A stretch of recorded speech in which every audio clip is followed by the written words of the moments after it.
I want to introduce our speaker. Apollonio Apps Garcia has over 20 years of experience in healthcare cybersecurity and risk management, including teaching and applying quantitative risk analysis methods to help hospital leaders improve risk reporting and decision-making. He's currently the founder and CEO of HealthGuard, a provider of enterprise and cyber risk management software and services for hospitals. He previously served as board president of the Society of Information Risk Analysts and contributes to open risk quantification standards and guidelines at the Open Group, which is an international open standards body. He's a decorated veteran of the U.S. Navy, a husband, and a father of two.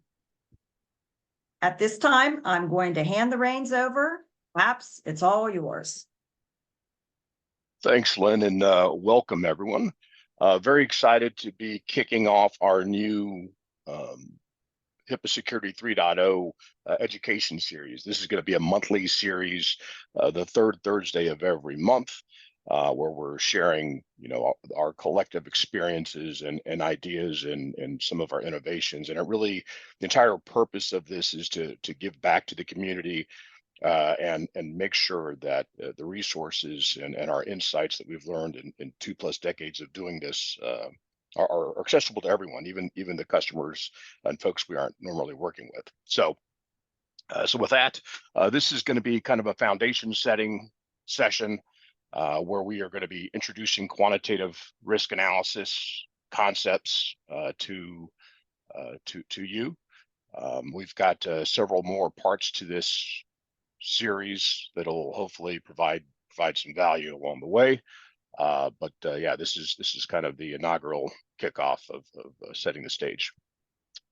So what we want to cover today is really three primary things. We want to share with you what cyber risk quantification is and how it compares to other methods of risk analysis. We want to help you understand how it could actually help you specifically in your organizations, assuming that most of you are in healthcare, but a lot of these concepts, or all these concepts, apply to any type of organization, and then really set the stage of how you can get started. Give you some free resources to get your feet wet and start your journey in cyber risk quantification, should you choose to. And then at the end, we'll have about 10 minutes of Q&A. Our goal is to get you out of here 5 minutes before the hour to give you time to transition to your next meeting. So we want to make sure we're giving you a few minutes back to move on with your day. So again, really excited for everyone to be here and sharing with us. So starting things off here, what is cyber risk quantification? When you think about it, and again, this is really a healthcare setting, but it applies to others.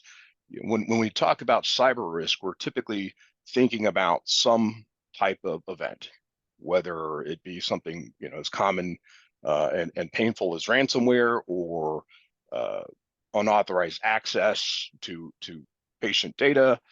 Could be just run-of-the-mill malware, or it could be anything, a failure of a system, a failure of a power supply, whatever. But there is an event that occurs that triggers risk, that triggers harm to an organization. And really that manifests itself in really three forms of loss. One is the thing that most of us care most about, is human safety and harm, right? Things that affect your ability to, and your provider's ability to diagnose and treat patients. And so that's really the primary concern for most in healthcare. There's also the issue with data and confidentiality, integrity, availability of data that can directly impact the patient, but it also can impact just privacy. And obviously HIPAA is a big component of that. The HIPAA security rule is there to make sure that we are protecting patient information. And then both of those can lead to direct financial impact. So as we're thinking about cyber risk and quantifying cyber risk, we're really thinking about it in those terms, right? What's the potential harm to patients? What's the potential harm to data? And what's the harm to the organization's bottom line? And so, and you know, all of us know, I'm sure, are that a cyber event can have significant impacts on all three of these, either individually or together. So again, when we're talking about cyber risk, this is really, at least in a healthcare setting, this is what we're really talking about. And how do we measure this? How do we quantify this? So let's do a few academic definitions here. The first one is just quantification. And that is simply the expression or measurement of the quantity of something. So quantification is the act of measuring or the expression of that measurement. And you know, this is very fundamental, so that as we're thinking about the difference between qualitative and quantitative, this definition matters. How are we actually measuring the risk, the impact to patients, the impact to data, the financial impact to the organization and our various stakeholders? The fair definition of risk is the probable frequency and probable magnitude of future loss. So, you know, most of us understand or think about risk in terms of likelihood and impact, which is basically what this is saying. But one of the things that we have to come to grips with as we're thinking about quantification is this notion of probability. And how do we measure and express probability quantitatively? Any of us that have taken high school or college statistics class know that probability is a percent. It's either impossible, 0%, or it's absolute, 100%. It's going to happen. The other thing to keep in mind with quantification is we know that an event can at times happen multiple times. You can have multiple malware infections, for instance, in a given year, and most of us do. So it's a matter of how frequent do those events occur, and then when they occur, what's the range of probabilities of loss? Some of them, most of them, thankfully, are fairly trivial, right? You have a malware infection, you clean the PC, and you're good. Well, some of those malware infections lead to much more significant events, right? So being able to measure and express risk in those terms is important, especially when we're communicating with non-IT, business leaders that have to make decisions around budgeting and resource allocation. So kind of bringing these two together, cyber risk quantification, again, this is kind of an academic definition. It is the expression or measurement of the amount of risk related to cybersecurity issues, right? Makes sense. Simply saying that this is, it's risk and it is related to cyber. Now, here's a little thought exercise that I'd like us to go through, each one of us, kind of independently, is when you look at this, and this is the OWASP that I'm sure most of us are in cyber are familiar with. This is the OWASP risk analysis method model. Question for you, is this quantitative or not? Take a look at it just for a second. Is this quantitative or not? I'm going to suggest this is not quantitative, and I'll explain why in a second. Another model is from CIS. I guess it was released a couple of years ago, maybe now. The RAM. Similar question. Is this quantitative or not? And you might look at this and say, similar to the OWASP model, there's numbers, so it seems quantitative. Right? It seems like there's quantities. Again, going to suggest that it's not. And I've, if you look at the NIST guidance, they refer to something called semi-quantitative, and that's kind of where this would fall, as would OWASP and many others that have numerical values in the calculation of risk, but I'm going to suggest that they are not quantitative. Internally we call them pseudo-quantitative. not semi-quantitative. And the reason being is when you kind of get into the science of this, of measurement, there are 4 scales. And if you see top 2, nominal and ordinal, the previous 2 models, the OWASP and the CIS models, are using ordinal scales. And those are qualitative scales.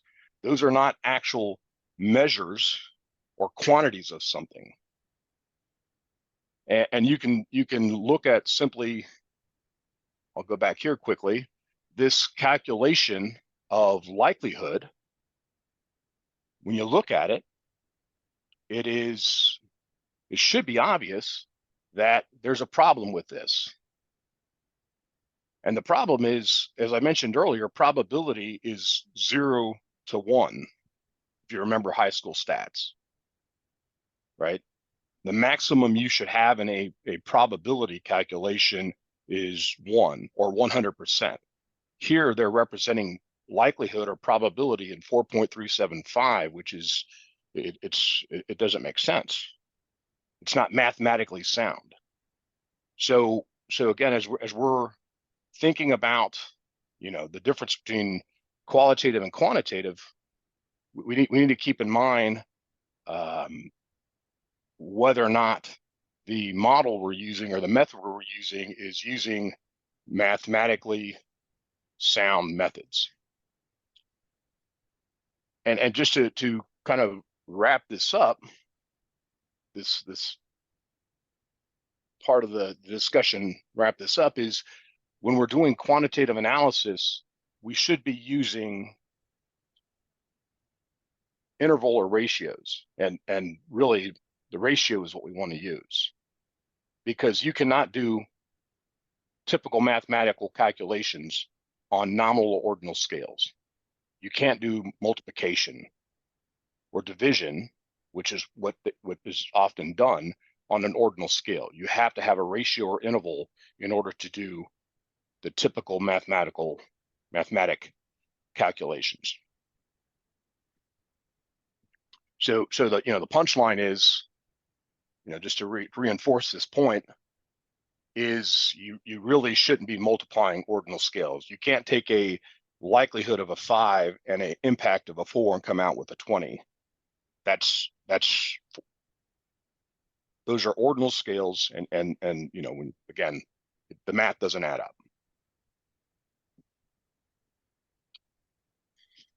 So the risk matrix is a very common method that's used in quantitative, or I'm sorry, in risk analysis, especially in IT security, and others for that matter, in other forms of risk analysis. But there's a lot of well-documented issues with this approach, and qualitative and semi-quantitative in general. And that's not to say that heat maps don't have value. I want to make sure I'm making the distinction between a risk matrix, which is a typical method for measuring or expressing risk, and a heat map. This does have a heat map built into it, but heat maps as a means to represent something, represent risk, can be useful. But what I'm going to suggest is we should never be using a risk matrix like this to calculate risk, because it's just too flawed. Some of the issues with it is, again, as I mentioned earlier, bogus math on ordinal scales. There's well-documented issues with verbal labels.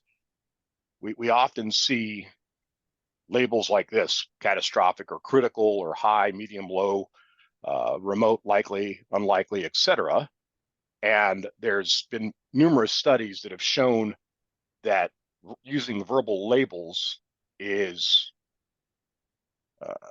to inconsistent understanding and interpretation of those terms. Even when you give people definitions of what high means, people still misuse the label and misunderstand the label. What's high to me may not be high to you.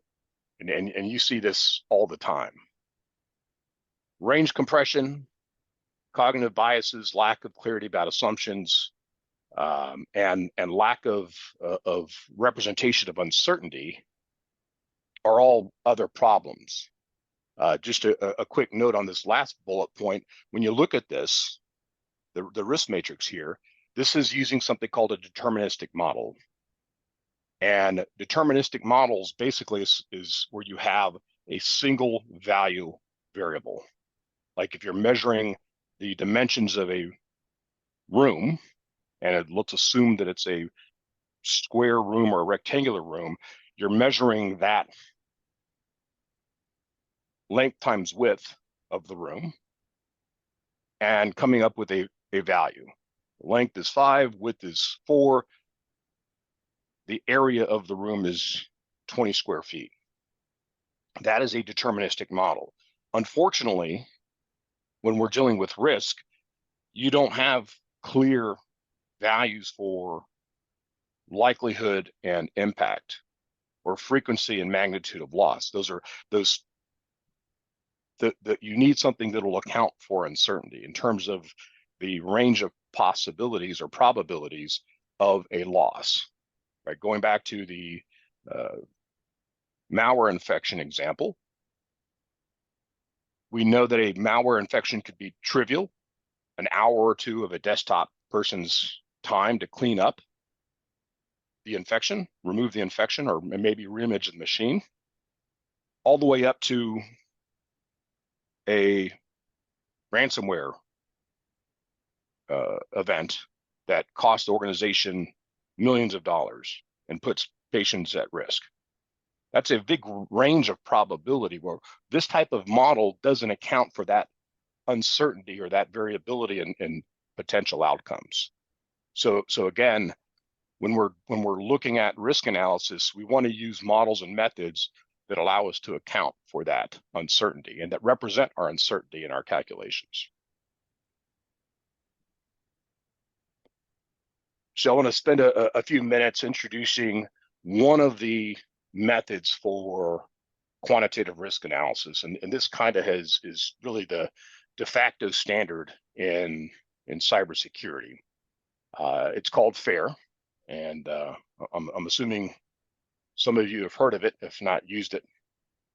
But FAIR, or Factor Analysis of Information Risk, is a framework that was developed by Jack Jones back in 2005 while he was a CISO at Nationwide Insurance, I believe, if memory serves. And basically, as he tells the story, he was presenting to his board and requesting some sum of budget, I think $1 million or $2 million, whatever it was. And the board asked him, okay, Jack, if we give you this budget, how much less risk are we going to have? How much risk do we have now, and how much less risk are we going to have if we give you this money? And it was at that time he had the realization that I can't answer that question very well. And so he started looking into it and worked with some of the folks at Nationwide and ran it by some of the actuarial folks there at Nationwide and ended up coming up with FAIR. So it was, again, developed by Jack, but then he got it published by the Open Group as a standard in 2009. And again, the Open Group, as Lynn mentioned earlier, is an international standards body that maintains open standards for IT, TOGAF and some others. But yeah, they published FAIR, the Open FAIR standard, in 2009. And all that information is readily accessible to you. So some of the benefits of FAIR and similar approaches, but specific to FAIR, is it provides a common language for risk. One of the things that we see consistently is people use terms like threats and vulnerabilities and risk.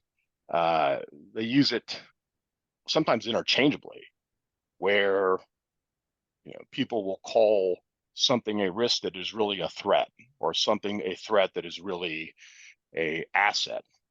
So it provides a consistent lexicon when you're having a conversation, which is vital for good decision making and communication.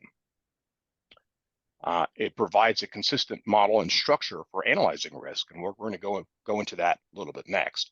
But that's important, is that you can have two people looking at the same risk analysis, and because you're using the same model, you can understand it and interpret it consistently.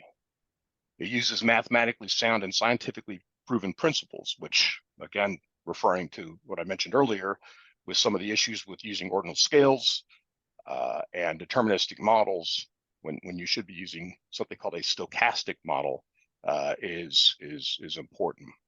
And it also complements other standards and frameworks. So as you're looking at FAIR or any quantitative method for that matter, you shouldn't be concerned with, is this going to replace something that we've already adopted, whether it's NIST or ISO or COBIT or whatever. It's complementary. It's not, rip and replace. So this is the FAIR ontology, and we're not going to have time to get into a lot of detail here, but just understand that the model gives us flexibility. So by that I mean, you don't have to fill in all of these lower level factors or components in order to estimate risk. At the top level, you have two factors. What's the loss event frequency? How often do we expect something bad to happen? And loss magnitude. When it happens, how bad is it going to be? In many analysis, you can use just those two estimates to calculate risk. It's only when you don't have good data or have a substantial amount of uncertainty in either one of these that you would go down in the ontology. Threat event frequency, how often do we expect a threat event to occur, and how vulnerable are we to that threat event? Same thing with on the loss magnitude side.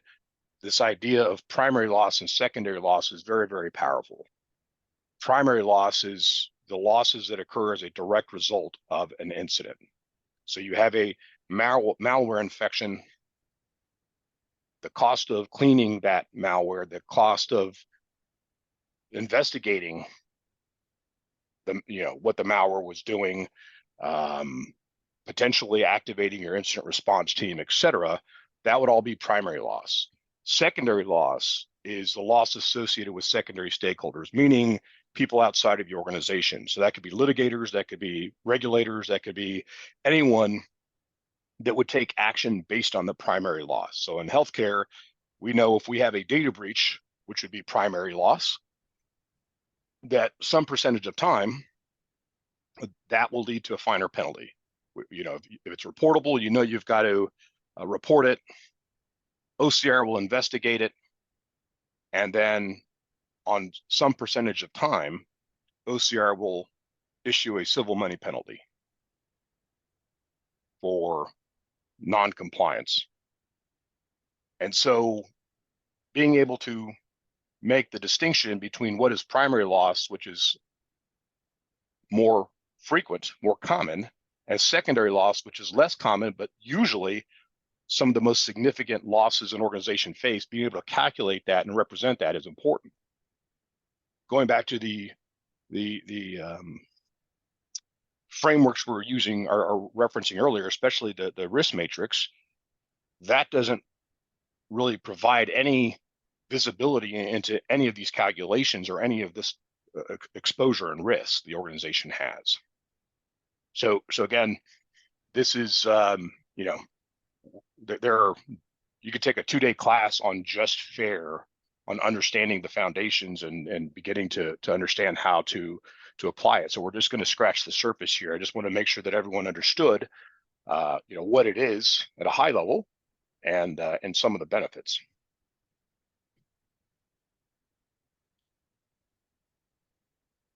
So in terms of the output from a quantitative analysis, when you've done it, really, and I'll talk to this in a few minutes when we're going into why you would want to do it and how can it help you, is it allows you to express risk both visually, but also numerically in this format that we're looking at now. So the top item up here is something called a loss exceedance curve. And in this case, this is a simple analysis of comparative analysis of a current state and a proposed future state. This is a analysis of, a risk treatment of replacing end-of-life Windows operating system. So the exposure, the current exposure is in red here on this chart, and this is basically representing that the organization has, let's call it an exposure of about $5 million, 30%, call it 30% of probability on an annualized basis of losing $5 million. And if they apply the control of replacing the end-of-life operating systems, that goes down to call it 15%. The other way that quantitative analysis helps us, again, representing risk, is you can see down here in the tabular format, which is the same analysis, but just represented differently. So you can see current state, the average annualized loss is about 3 million. And if you replace the end-of-life operating systems, that drops to about 1.5 million. So again, this allows a much different type of conversation and understanding associated with risk when you're able to quantify it this way. The other thing it allows you to do is have very, very candid and open conversations about, again, how did you come up with these numbers and what were the assumptions that you made? That's all part of the process. That's all, making sure that you're documenting your assumptions and really being able to show your math. Just like in middle school, when your math teacher told you to show your work, you're able to do that with quantitative analysis. With the other forms, when you're using verbal labels and ordinal scales, it's kind of hard, if not impossible.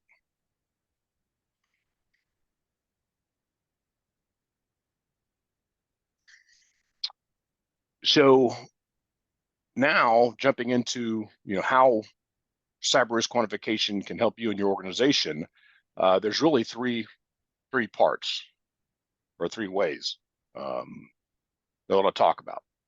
The first one is in just decision support, right? So being able to prioritize the issues that you have in front of you, the work that you have in front of you, is very different when you have data, like the type of data that I showed you earlier.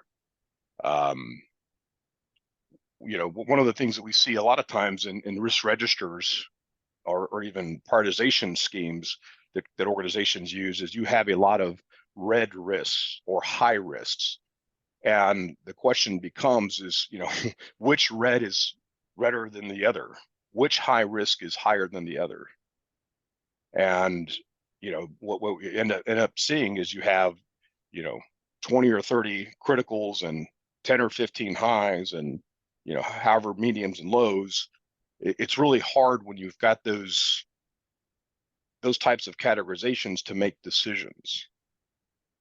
When everything is, the old adage, when everything's urgent, nothing's urgent. When everything's important, nothing's important. So it really can help with prioritization. The other thing it could do from a decision support standpoint is, as I just showed you, the comparative analysis, being able to look at current and future state, and in conjunction with the risk information, be able to put the cost information side by side with that. So, okay, we understand that, I'll use the example we just had on the screen of replacing end-of-life operating systems. Okay, we've got, an additional $1 million exposure on an annualized basis associated with their end-of-life operating systems. Well, what's it going to cost to reduce that risk? Well, we've got to replace these systems. Well, that cost is not insignificant in some cases, in many cases. And so you can look at all of that information when you're going to make a decision, or even making a recommendation for a decision. The other decision support areas in change management. As organizations are evaluating changes, whether they be upgrades, system replacements, new implementations, whatever, I'll suggest that in some situations, it would make sense to do a quantitative analysis of the risk associated with the change. Not all cases, and our next event, our next webinar, talks about the timing of when you should do quantitative analysis, because I'll kind of give you the punchline. You don't need to do quantitative analysis for every risk. It actually, in some cases, it doesn't make sense. So when those changes are significant, or there's enough uncertainty, then doing quantitative analysis is, maybe worth it. And then the final decision support activity for quantitative analysis is budgeting. As you're going through the budgeting process and determining, what initiatives you're going to put forward and recommend, what projects, what solutions, and justifying the rationale why, quantitative analysis can be invaluable. Again, you don't want to do it for all, but there are times when there's enough cost or complexity associated with a budget item where it makes sense to have that additional information for the people that are, controlling the purse strings, whether it's a committee or a CFO or whoever. Having that kind of information, that kind of data is very, very valuable. The other area where quantitative analysis can benefit you is around compliance. And HIPAA security is one of those areas, or one of those regulations, that require risk analysis and risk management. So to be compliant with HIPAA security, you have to do risk analysis. So if you're going to do risk analysis, I'm going to suggest that quantitative analysis, if you have that in your arsenal, it could help you with your decision making and justification for your decisions. Should you be investigated? Should you get a compliance review letter from OCR? Having that kind of documentation and again, justification for your decisions on what you chose to do is valuable. The other same thing with promoting interoperability, which is formerly meaningful use. That requires, for your attestation, you have to do risk analysis. So this is another application for that. And finally, PCI. And there's the punchline is any regulation or policy that requires risk analysis, you should be considering how quantitative analysis can improve your decision making. And finally, the last application or way it can help you is the adoption of standards or guidelines. So ISO 31000 is the risk management guidelines. It calls for risk analysis. And again, risk quantification, I'm going to argue, should be part of that. The NIST cybersecurity framework, if you're adopting that, calls for risk analysis. And again, same thing. I would suggest that risk quantification would be beneficial as you're going through that process. High trust and pretty much any other standard or guideline you could think of that calls for risk management and or risk analysis would be a good application of that.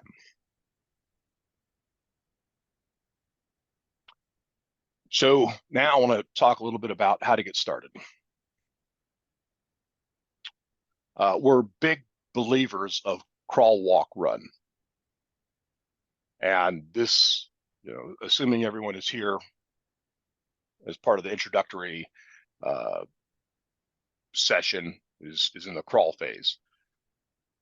I'm going to suggest a few things. One, from an education standpoint, go check out the open group papers on ORA and ORT, which are the standards, the open fair standard papers.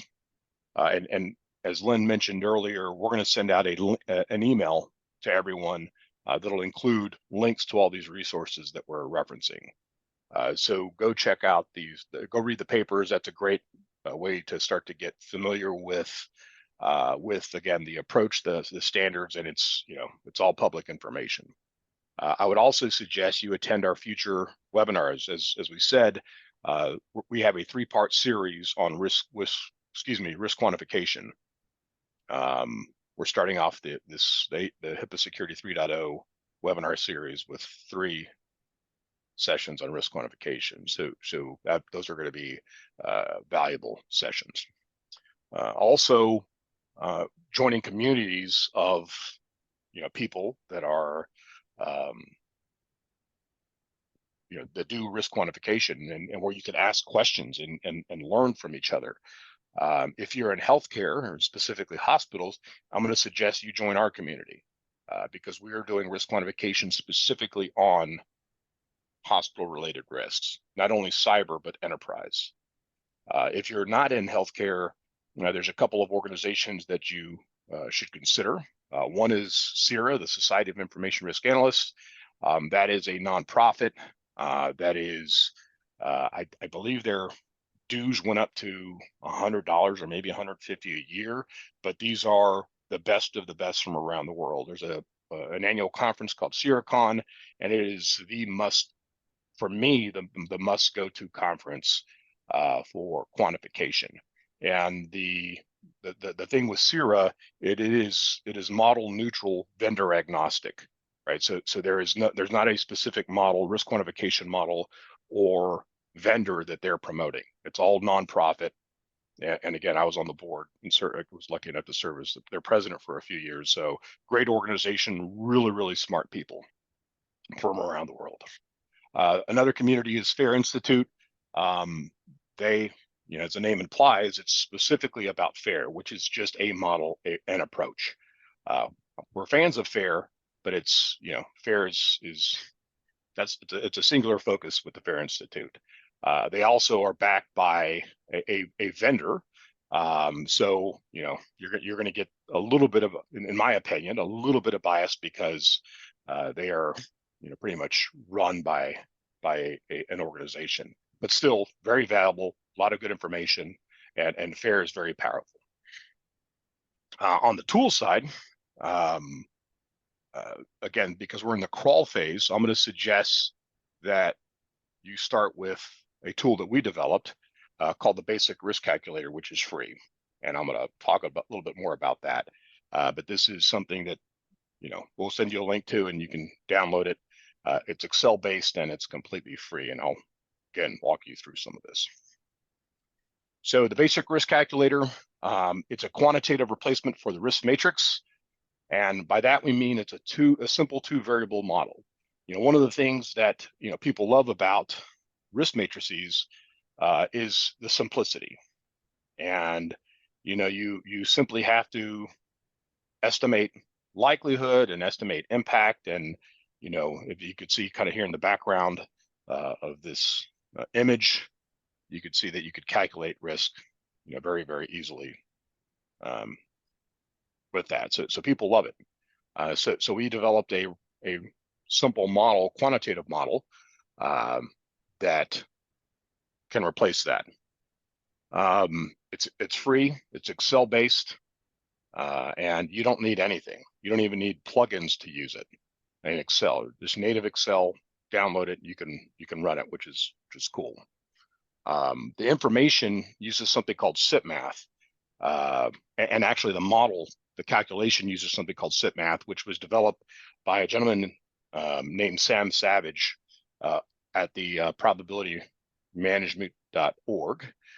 Sam is a very, very smart man. He's a professor at Stanford University, and he worked with a Nobel laureate in developing some of these concepts and calculations.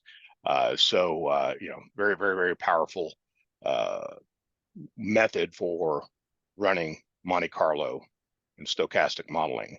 And the last item there, the 10,000 Monte Carlo trials, if you're familiar with Monte Carlo and in general, the law of large numbers, the more simulations you run, the more, I'll say, accurate the model is going to be. It's going to catch more of the randomness associated with a calculation. So the fact that we're doing 10,000 Monte Carlo simulations is powerful.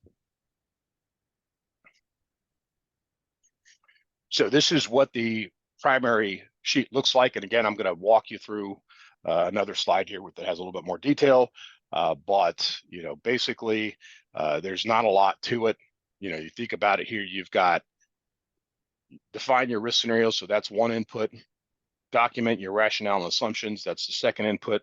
And then input, estimate your likelihood, and then your impact, which is a range of min, most likely, and max. And so really you're looking at a total of 6 things that you need to account for to estimate risk. And again, do that quantitatively. The other thing that we did over here to the right is provided a conversion table, just because we understand people like having verbal labels, even though again we've talked about the fact that they are flawed. What we're doing here is providing a simple way, accessible way to document your verbal labels. So for instance, if someone, you ask someone a question, how likely is this to happen? And they say unlikely. Well, you have this as a reference to say, okay, does that mean 25%? That in a given year, we think that's got a 25% of probability of happening. Or the other way to interpret this number, if something on an annualized basis has a 25% chance of happening, that means you expect it to happen once every 4 years. 50% is once every 2 years. 5% once every 20 years, right? So there's ways that we can help people think through their verbal labels and convert that into probabilistic quantities that we can actually use for quantitative analysis. So the key elements for quantitative risk analysis are these 8. And I actually had, when I first came up with this list, I put it in front of a gentleman by the name of Tony Martin Beggy, and he's a senior quant risk analyst at Netflix. And as you know, Netflix is all about data. So they're big proponents and users of fair and quantitative analysis in general. And one of the things that Tony pointed out, because I really just had 2 through 8, he brought out that decision identification is the first thing that he starts with. And as I thought about it, I'm like, yeah, you're right. That's a great point. So I added it to the list. And really, when we're doing risk analysis, again, going back to kind of the benefits and ways that it could help you, is it should be used for decision support, right? We should be using risk analysis to help inform decisions. And so with that, the first thing we want to do is identify the decision that we're trying to make. And then from there, developing the scenario, and we'll talk a little bit more about that. Developing the model or selection of the model, which in this case, we're using the basic risk calculator. We've got that.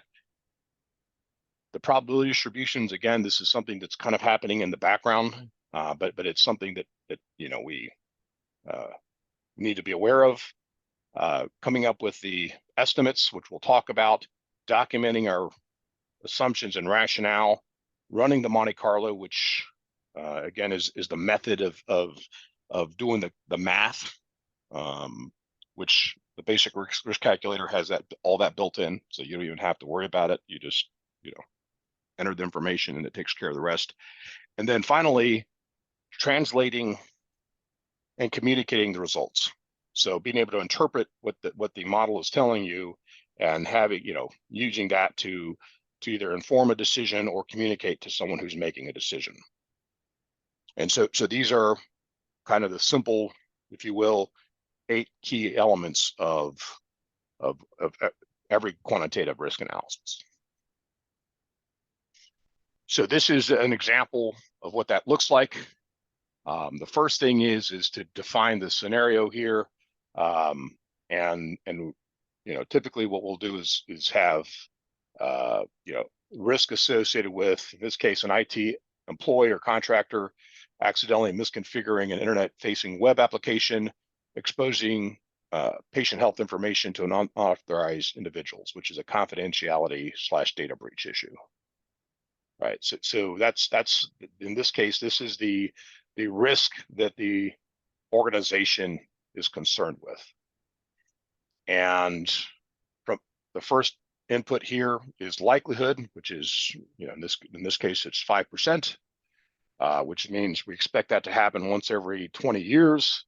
And then the impact consequences is estimated, minimum, if that were to happen, the minimum loss would be 100,000, most likely 1 million, and max 5 million. Now, one thing I didn't really specify is, and I may have kind of confused you a little bit, this is not using fair. This is fair-like, but again, this is the crawl. I'll suggest that fair is probably a walk phase for adopting and applying cyber risk quantification. It's a little more advanced. This basic risk calculator is intended as a first step, the training wheels, if you will, for kind of experimenting with risk quantification. But don't get me wrong, this is very valuable. This is still powerful. This is still accurate. It's just a very simple model, a 2-dimensional model versus fair, which, as you saw on the ontology diagram, you can get into the weeds pretty quickly, and it could be a little more involved. So this is just that first step. And again, this is totally free, and Excel, you can run it in Excel. Fair, you really, there's not a way to currently run that in Excel. Jack used to have a fair light model, but that has been deprecated and no longer available. So again, we're entering these estimates, and then we're documenting our rationale, which is a key component or key step to every analysis. You should be documenting, however you do it, whether it's quantitative or qualitative, you should be documenting your rationale and assumptions on your estimates. Because someone that is reading, interpreting the results, they need to understand what you were thinking and what you were assuming. And another analyst who may need to replicate your results, they need to understand what you were thinking, right? So in this case, we're documenting the asset that we're concerned with, my chart and some other Epic system parts, and OBGYN, fetal monitoring, et cetera, the threat community that we're dealing with. And again, this is all, this is actually, the terminology is coming from some of the FAIR standard stuff, but in this case, it's untrained, reckless employee, vulnerabilities that we're concerned with, security measures that are in place, controls, and then impact, and documenting all of that. And this critical thinking is really, really important to helping you think through and actually helps you come up with better estimates for your likelihood and impact, getting clarity on that. And then finally, step 5 here really is where was the output, and this is kind of the the power of all of this is item 5 here. The annualized expected loss is where we were able to probe the model and ask it a question: what's the probability of an annualized loss of $2 million based on this information, based on the likelihood, impact, the assumptions, all of that? What's the probability that we're going to lose $2 million? And what this is telling us that on an annualized basis, it's 2%. Now I would suggest this is a far cry from red or critical or high. We're able to go and justify our estimates and tell someone we believe there's a 2% chance of a $2 million loss. And you can, in the model, you can go and plug in a different number. You can say, what's $5 million or $10 million and get estimates. So this is, again, this is a very different type of explanation of risk using a very simple, free model.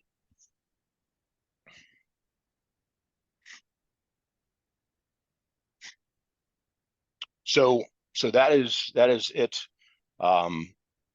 Here to take a few questions. Looks like we've got a few minutes left, Lynn.